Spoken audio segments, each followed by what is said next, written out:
voici un autre problème à résoudre d'une façon schématique. Ceci va constituer l'un des problèmes les plus difficiles que vous allez rencontrer. Donc, qu'est-ce que nous avons? Nous avons un objet ici, un miroir qui est placé ici, et nous avons l'image qui se forme pas sur un écran. Donc, ça nous indique quoi? Ça nous indique que nous avons une image qui n'est pas réelle, mais une image qui est virtuelle. Maintenant, si on regarde les données pour l'objet, nous avons la hauteur de l'objet, 2,5 cm. Nous avons ensuite la distance entre l'objet et le miroir, qui est 2 cm. Ensuite, si on regarde l'image, nous avons sa hauteur, 3,5 cm. On ne sait pas si c'est plus ou moins, mais on sait que l'image, elle est droite. Donc, qu'est-ce que ça nous indique? L'image, elle est droite, donc elle n'est pas renversée. Donc, ça veut dire que nous avons une image qui a 3,5 cm positive, donc une hauteur de plus 3,5 cm de hauteur. Le DI, nous ne l'avons pas. On n'a pas cette information-là. Et ce qui nous est demandé, c'est la longueur focale. Maintenant, on va passer d'une façon graphique pour essayer de résoudre. Donc là, j'ai tracé l'axe principal. J'ai placé le miroir parfaitement. On va essayer de faire le problème de façon la plus rigoureuse possible. On choisit ensuite, on pourrait se poser comme question quel type de miroir j'ai. Est-ce qu'il est concave ou il est convexe? Si on regarde, on a une image qui est plus petite que l'objet, qui est plus grande, excusez-moi, que l'objet ici. Puis là, ben, ça nous indique quelque chose. Ça nous indique que ça ne peut pas être un miroir qui est convexe, parce que les miroirs qui sont convexes font uniquement des images qui sont plus petites que les objets. Puis là, on a une image qui est plus grande, une image qui a 3,5 cm, tandis que l'objet a 2,5 cm. Donc, c'est évident, c'est certain que c'est un miroir concave que nous avons. Donc là, c'est pour ça que je vais aller placer correctement les petites ailettes sur mon miroir pour montrer qu'il est concave. Donc, ensuite, qu'est-ce que je fais? Je choisis une échelle horizontale. Donc, je vais prendre une petite échelle pour être capable de bien illustrer le tout. Il va falloir seulement que je sois très, très précis, par contre. Donc, j'ai pris 2 carrés pour 1 cm. Donc là, je vais aller placer ensuite mon objet. Donc, j'ai placé mon objet à 2 cm. J'ai placé un objet qui a 2,5 cm de hauteur. Ensuite, pour ce qui est de l'image, je ne sais pas où est-ce qu'elle va être. Je sais qu'elle est virtuelle, je sais qu'elle est derrière l'écran, mais je ne sais pas où est-ce qu'elle est. Je sais uniquement, par contre, qu'elle a 3,5 cm de hauteur. Elle est cette hauteur-là, ici. Donc ça, je vais pouvoir l'illustrer que mon image est à quelque part là-dessus. Donc, j'ai une image qui est peut-être ici. J'ai une image qui est peut-être là. Je sais qu'elle a 3,5 cm, mais je ne sais pas où est-ce qu'elle est exactement.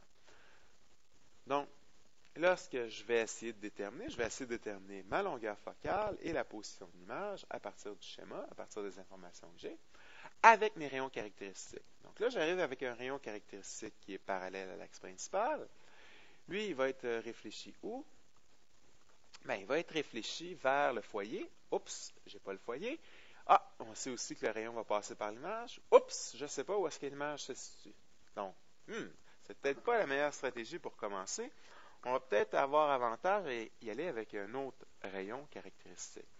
L'autre rayon caractéristique qu'on peut utiliser ici, un rayon qui passe par le sommet S, mais lui, on sait qu'il va être réfléchi de l'autre côté de l'axe principal. Ah, donc ça, je suis capable de le déterminer parce qu'il va passer à il va passer exactement ici, ce rayon-là, donc il va être réfléchi parfaitement là, ici comme rayon. Donc, ça ne m'aide pas vraiment, ça ne me permet pas de trouver mon foyer, sauf que je peux prolonger mon rayon de l'autre côté, ok? Donc, parce que je sais que mon image se situe où? Va se situer du côté virtuel. Donc, c'est certain que ce rayon-là est passé aussi par l'image. Donc là, si je prolonge de l'autre côté, je viens placer mes points. Donc là, je vais savoir que le rayon provenait d'ici. Donc là, je montre bien que c'est virtuel derrière. Et quoi? Et je viens de déterminer quelque chose. Je viens de déterminer que mon image, finalement, elle se situe où? Elle se situe ici. Donc, elle est à quelque part ici, cette image-là. Donc, elle est à quelque part là, l'image.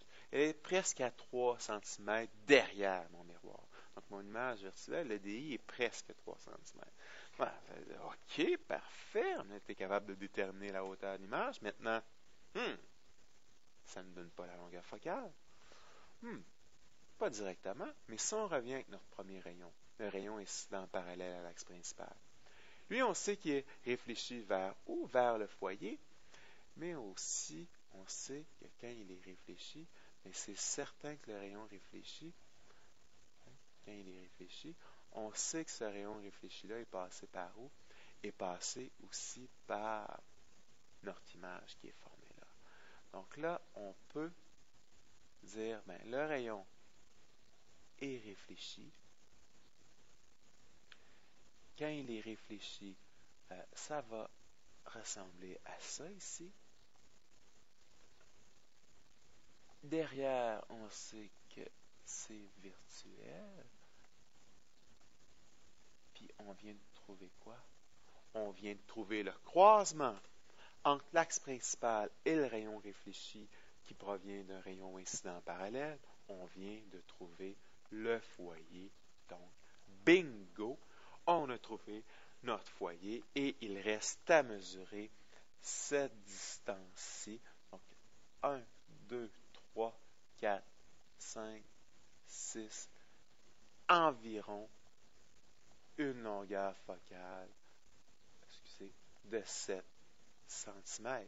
Donc, nous avons une longueur focale qui est environ 7 cm. Donc, c'est ce qu'on voulait découvrir.